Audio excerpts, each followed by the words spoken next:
Nos da mucho gusto recibir en este espacio a David Fernández Dávalos, integrante del Mecanismo de Esclarecimiento Histórico de la Comisión para el Acceso a la Verdad, una comisión, un mecanismo que se estableció en este gobierno para esclarecer un periodo muy concreto del tiempo, el desempeño del gobierno, de los gobiernos durante todo este tiempo, sobre todo en lo relacionado con desaparición forzada, asesinato, etcétera. Eh, y pues bueno, yo quisiera irme directamente al tema, si usted me lo permite, señor Fernández. En estos días estuvimos hablando sobre los vuelos de la muerte, una reconstrucción que se está haciendo, pues una iniciativa de organizaciones civiles, una reconstrucción en tercera dimensión basado en información nueva que se tiene.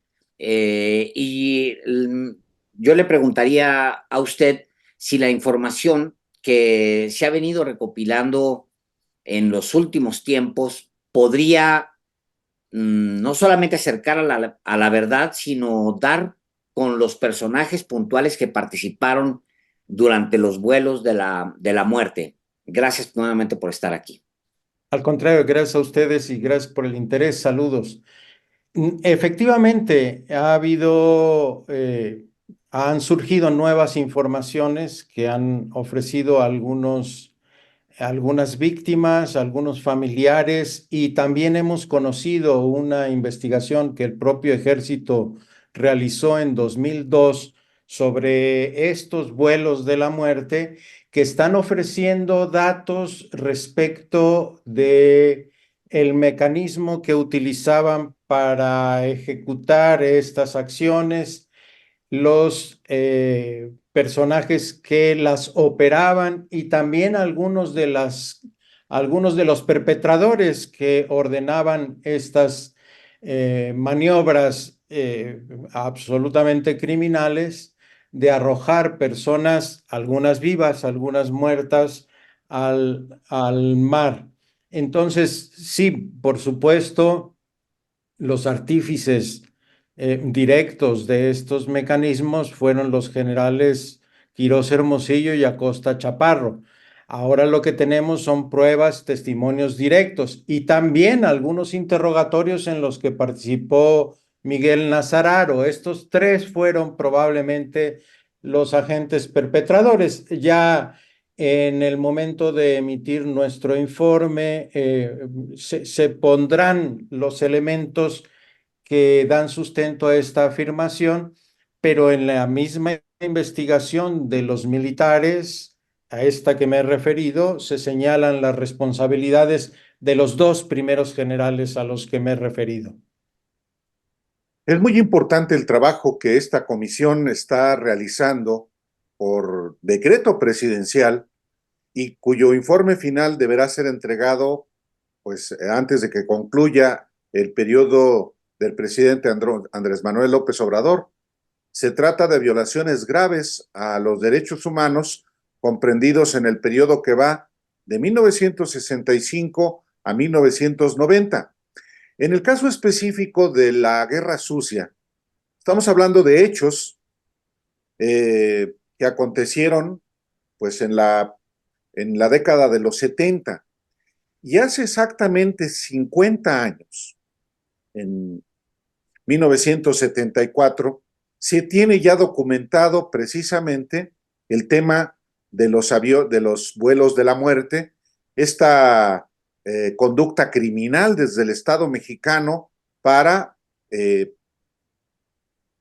lanzar al mar desde aviones del ejército mexicano a personas que no tuvieron ni siquiera la oportunidad de enfrentar un juicio porque sencillamente la práctica desde lo más alto del poder público, le preguntaría yo a usted, don David, si desde el propio presidente de la República de entonces surgió la instrucción de cometer estas graves violaciones a los derechos humanos sobre los vuelos de la muerte, sobre el arrojamiento de personas vivas o muertas al mar y otras atrocidades que están ya plenamente documentadas.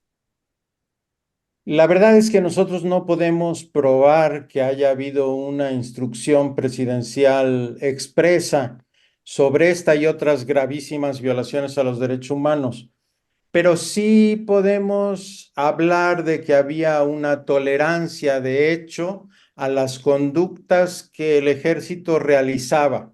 Es decir, había una autonomía importante de parte del ejército y una tolerancia de todo el poder judicial, de todo el poder ejecutivo respecto de estos métodos de combate a la insurgencia armada y a otros grupos de disidencias diversos. Era una especie probablemente de no te informo y no me preguntes.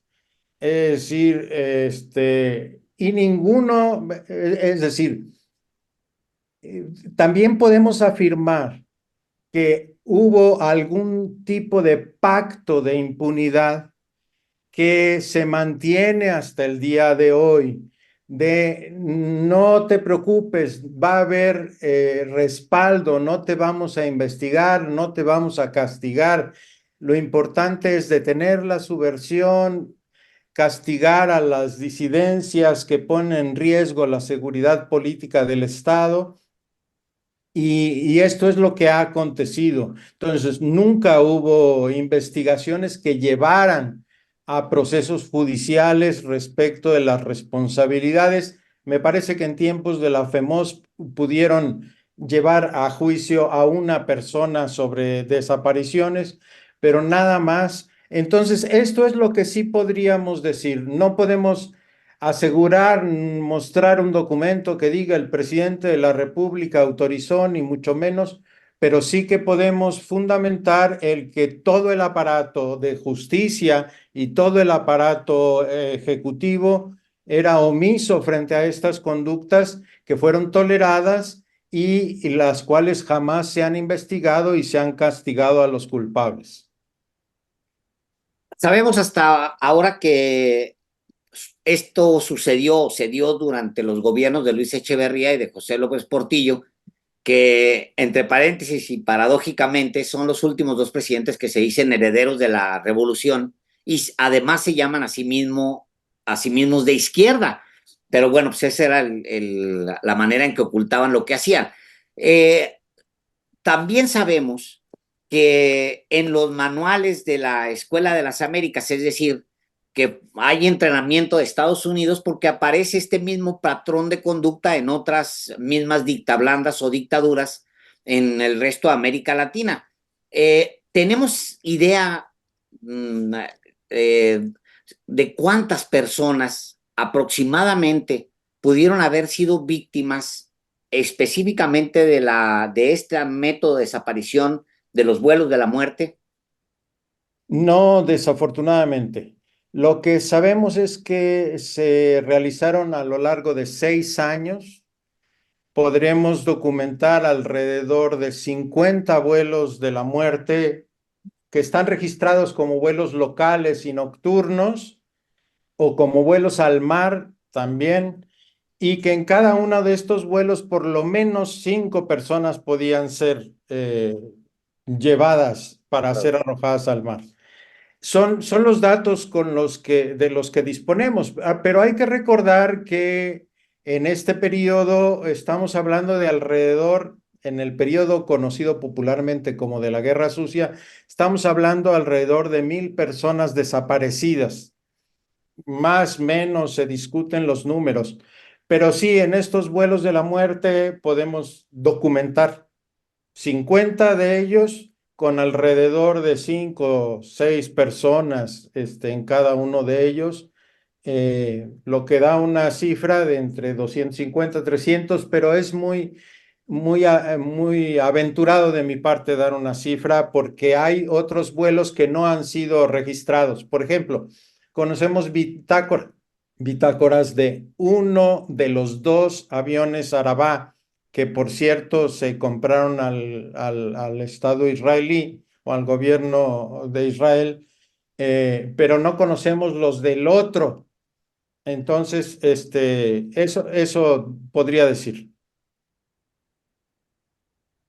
El, el, el- Hay documentos, don David, documentos oficiales que están en el Archivo General de la Nación que hablan de responsables de mandos militares en particular que participaron efectivamente en las diversas operaciones contra la insurgencia armada, y no solamente contra la insurgencia armada ni contra otro tipo de disidencias, sino que agarraban parejo en el estado de Guerrero de manera específica, de cuya base militar de Pie de la Cuesta despegaban los aviones para lanzar a personas al mar. Pero en estos archivos a los que me refiero, en estos documentos, en el Archivo General de la Nación, de la Dirección Federal de Seguridad, hay evidencias de responsables militares. Usted menciona a Mario Arturo Acosta Chaparro por una parte, a Francisco Quirós Hermosillo por la otra, dos militares, por cierto, que durante el gobierno de Vicente Fox, con la comisión en aquel momento, la Fiscalía Especializada, fueron a dar a la cárcel. Pero además de esos dos militares, hay, hasta donde yo recuerdo, documentos que sí acreditan las autorizaciones que daba el general secretario de la Defensa para implementar operativos. No digo que los vuelos de la muerte. Hay evidencias de que el general secretario de la Defensa del gobierno de Echeverría avaló estas prácticas. Sabemos que había una relación muy estrecha y directa, por ejemplo, de Acosta Chaparro con el general secretario en esos momentos. Es lo que nosotros sabemos y sí, hay una serie de operaciones o de planes, el plan Telaraña, por ejemplo, que eran aprobados por los más altos mandos del ejército en ese momento. Es lo que nosotros podríamos sostener, una relación cercana, el conocimiento de los planes operativos contra insurgentes y la aprobación de parte del general secretario en ese momento. Perdón, Alejandro, pero en ese sentido le pregunto, siendo el comandante supremo de las Fuerzas Armadas el presidente de la República, ¿pudo no haber tenido conocimiento de estos operativos criminales implementados por el ejército mexicano? ¿Pudo Echeverría, más directamente, ser ajeno a estos operativos? A mí me parecería que sería muy extraño que le informe. Las dos cosas me parecen extrañas, perdón la paradoja. Uno, que no supiera, pero también por otro lado que le informaran y él diera el visto bueno, porque no tenía por qué implicarse. De nuevo, pienso que había un régimen de no te pregunto, no me digas, tú haz lo que sea necesario para detener esto, sobre todo cuando Echeverría aspiraba a ser líder del tercer mundo, de la izquierda latinoamericana.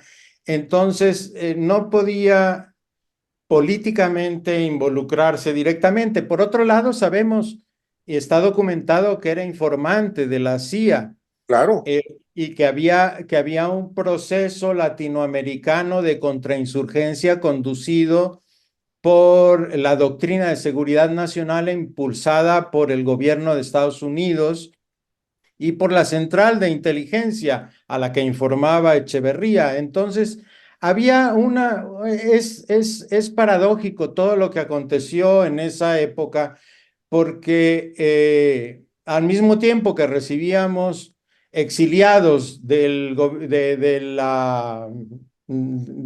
Chile, agraviados por la dictadura pinochetista, al mismo tiempo perseguíamos aquí a los guatemaltecos, por ejemplo, con una ferocidad inaudita y por supuesto los movimientos insurgentes y disidentes políticos mexicanos. Las dos caras de la misma moneda se reflejaban en un presidente que alardeaba de sus relaciones de izquierda en el continente, pero al mismo tiempo era el represor del 68, del 71 y de la contrainsurgencia sangrienta que hubo en el país. No fue una ocurrencia, podemos decir, le pregunto, don David, simplemente agarrar a los insurgentes o agarrar a los disidentes y lanzarlos a la mar, porque sí está documentado que había digamos, al menos manuales y entrenamiento desde Estados Unidos y localmente. Y luego hubo adecuación tanto de equipo como de instalaciones para llevar a cabo pues que era eliminación selectiva, pero al final fue masiva de disidentes, porque está el mismo avión, el Araba, pues le quitan una puerta, o sea, lo habilitan para poder lanzar cadáveres y gente viva incluso desde ahí. Y luego también las instalaciones pues tienen el bungalow, creo que se llama, el bungalow donde los empujaban hacia enfrente, les daban un tiro, o sea, era había método y había instalaciones para hacerlo, ¿es correcto?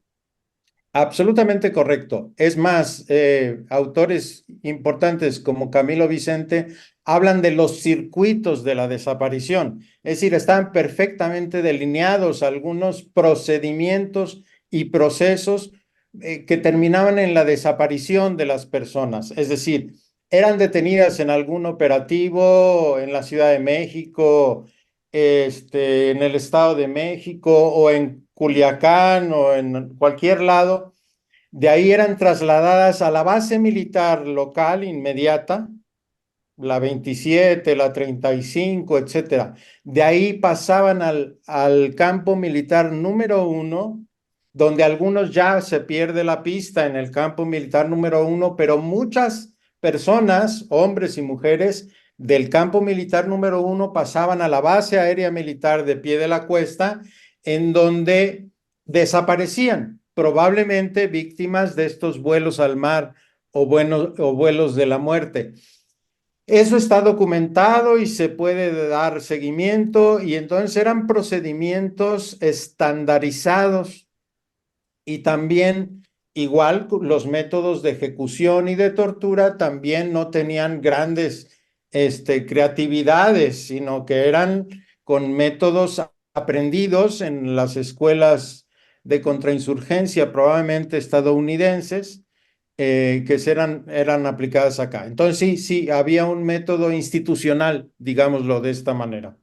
Lo cual hace todavía, perdón Álvaro, lo cual hace todavía más increíble que las altas esferas o la élite militar no estuviera totalmente al tanto de que se estaban realizando todo esto, que era una operación sistematizada.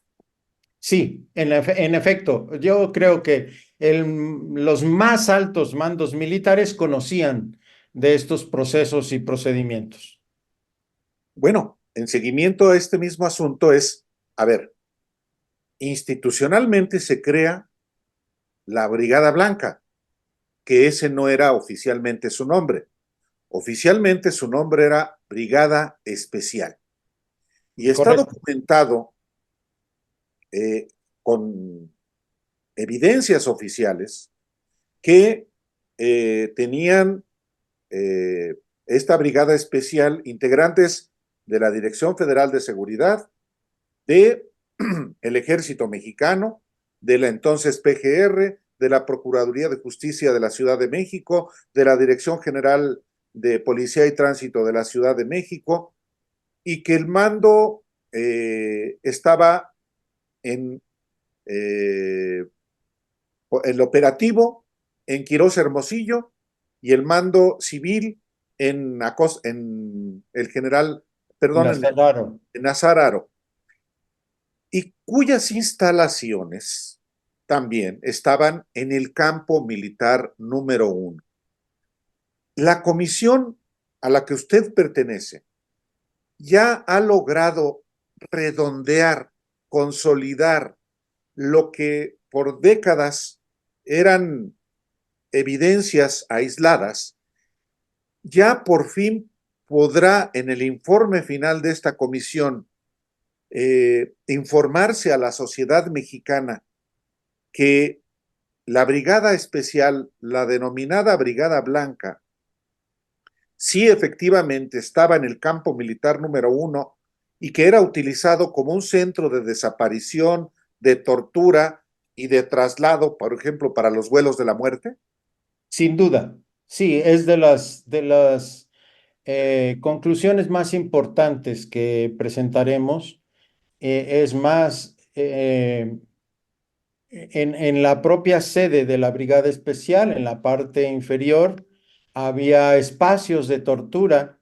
Eh, Algunos testigos relatan que mientras estaban en entrevistas formales en la parte superior de las instalaciones, escuchaban los gritos, el dolor de las personas que eran torturadas en las partes inferiores. Y eso era dentro del campo militar número 1. Algunas de las instalaciones las visitamos con algunas de las víctimas en parte de la investigación. Hubo algunas identificaciones positivas de algunos indicios, algunos paisajes, algunas ventanillas, algunos soclos, pisos, etcétera, que más los testimonios abundantísimos sobre el tema que llegan a esta conclusión. Dice Alicia de los Ríos, que es hija de Alicia de los Ríos, desaparecida forzada durante justamente ese periodo, y es muy probable que haya sido parte de ese circuito de desaparición que se refiere como los vuelos de la muerte. Ella dice que todavía falta mucho por entregar de parte de las autoridades militares en México para que este tema avance realmente y se esclarezca y se conduzca a la verdad. Es así, el ejército no ha entregado todo. Sin duda, no solo del ejército, también el Centro Nacional de Inteligencia, que es el heredero del CISEN y de la Dirección Federal de Seguridad, se han negado a entregar una serie de archivos de la época que tendrían que estar ya en el Archivo General de la Nación. Incluso nosotros hemos documentado que archivos que ya estaban a disposición del público en el Archivo General de la Nación fueron sustraídos de nuevo y llevados al Centro Nacional de Inteligencia y que no han sido entregados de nuevo al escrutinio público. Lo mismo ocurre con el Ejército y con la Secretaría de la Defensa Nacional, que se han negado a trasladar los archivos de la época relativos a graves violaciones a los derechos humanos también al Archivo General de la Nación, pero incluso nos han obstaculizado y negado la posibilidad de que nosotros investiguemos muchas carpetas, muchos archivos que debían estar a disposición del público en el archivo de concentración de la propia Sedena. Es decir, a pesar del mandato del presidente de la República, Andrés Manuel López Obrador, en un decreto especial, ha sido desacatado y se nos han puesto múltiples obstáculos para la consulta de estos archivos. Déjenme poner un ejemplo rápidamente. Respecto, por ejemplo, del archivo de la investigación de 2002 sobre los vuelos de la muerte. Nosotros, las personas comisionadas de la Comisión de Acceso a la Verdad, solicitamos el expediente completo. Nos dijeron que nos lo podían dar, pero teníamos que pagar alrededor de 9,000, los que sean, 9,000, 10,000 pesos, y que nos iban a dar una versión testada, es decir, censurada, con tachadas, cosas.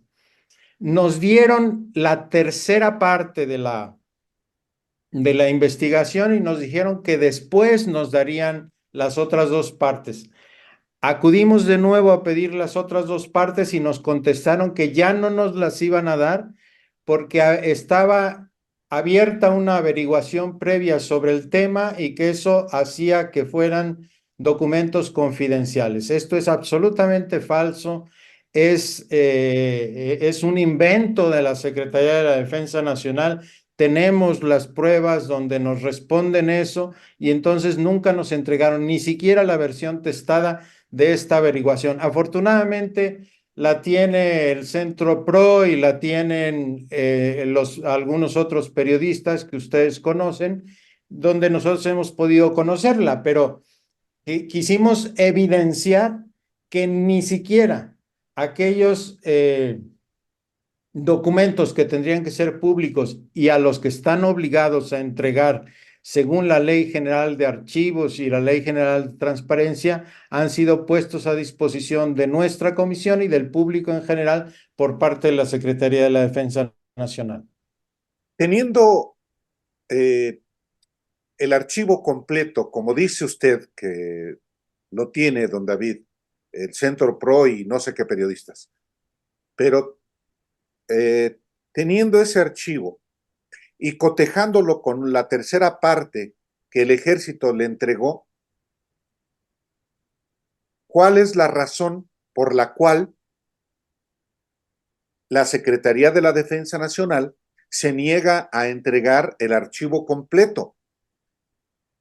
Hago esta pregunta porque ustedes, entiendo, ya habrán hecho el cotejo y entonces pueden a partir de lo que contiene el archivo completo, concluir por qué esconde la Secretaría de la Defensa Nacional la información o cierta información. ¿Cuál es? Bueno, da lugar a múltiples interpretaciones. Es decir, la respuesta puede ser que no quiere sentar el precedente de que mediante recursos de información pública a través del INAI, la Sedena va a ceder. Entonces, no le gusta y no quiere ser forzada por el INAI a poner sus archivos a disposición de nadie. La otra posibilidad es que sea simplemente una reacción de animadversión a nuestra comisión porque hemos evidenciado y hemos denunciado esta conducta de la Sedena, o también ignoren que por vía judicial el Centro PRO, que en la causa de Alicia de los Ríos, es decir, como parte interesada directamente, se cuenta ya con los archivos completos. Entonces, hay posibilidades distintas, pero sí, ciertamente nuestra investigación tomará en cuenta el archivo completo que no está testado, que es el que en la causa de Alicia de los Ríos se encuentra a disposición de los abogados. ¿Y qué acredita este archivo completo? Lo que dice la reconstrucción en video que ha presentado el Centro PRO Correcto. acredita la participación de los dos generales que ya mencionamos, la existencia del búngalo, las ejecuciones en la playa con tiro de gracia en la nuca, el que se arrojan personas al mar. Hay testimonios de mecánicos, de pilotos aviadores, de algunos mandos. Eso es lo que se encuentra en esa investigación. Es una investigación con, me parece que 11,000 fojas, una cosa así, es bastante grande. La comisión pues va a terminar con el mandato del presidente Andrés Manuel López Obrador. Se queda mucho pendiente. ¿Y qué tanto es lo que se queda pendiente, David Fernández? Todavía es pronto para decir, pero sí, bueno, se queda pendiente a acceder a algunos archivos que pueden ser muy importantes, como el del Estado Mayor Presidencial, ya dije, el del Centro Nacional de Inteligencia, algunos archivos también de la Secretaría de la Defensa que podrían dar pistas respecto de las cadenas de mando, por ejemplo, que para nosotros son muy importantes. Eso quedará para seguir investigando. Nos hemos concebido las personas comisionadas y quienes trabajamos en el mecanismo de esclarecimiento histórico como un eslabón más en una cadena que viene de hace 50 años de personas que han luchado por la verdad y la justicia.